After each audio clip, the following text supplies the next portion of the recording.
Thailand military rules want to soften image after coup.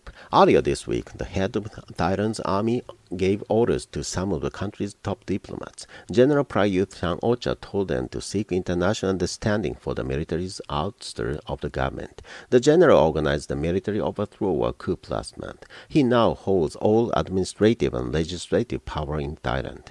General Prayut Chan-ocha met on Wednesday with 23 of Thailand's ambassadors and general consuls working in 21 countries. The general told the diplomats that they have a duty to create international understanding about the coup last month. The military and foreign ministry officials reported his comments. Thailand's military rulers have set up a group called the National Council for Peace and Order to govern the country. The military has detained several hundred people, including politicians, activists, and members of the media. Many have been released after being held for a week or two in military camps. Some of those targeted have disobeyed orders to surrender. Among them are Thais living overseas.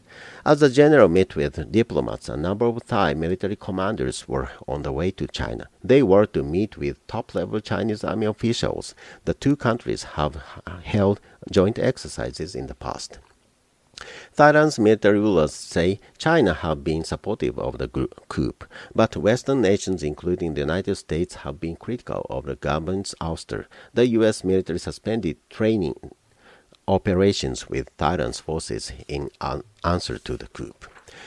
Pavin Chacha-Valupompan is an associate professor with Kyoto University in Japan. He describes relations between Thailand and China after the coup as a win-win situation. He knows the physical closeness of the two countries and their growing economic ties. The pressure from Western countries, the United States and Australia, could have played a role in pushing Thailand a little bit closer to China, and knowing that there would be a lot of interest in doing so anyway.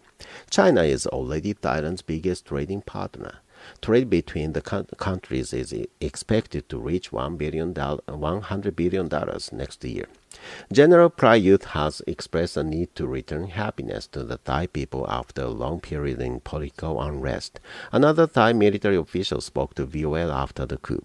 He said the goal of the ouster of the civilian caremaker government is to permanently end the political influence of former Prime Minister Thaksin Shinawatra. He was overthrown when the military ousted the government in 2005, but the party he supported won in the election in 2011, and his sister Yingluck Shinawatra later became Prime Minister.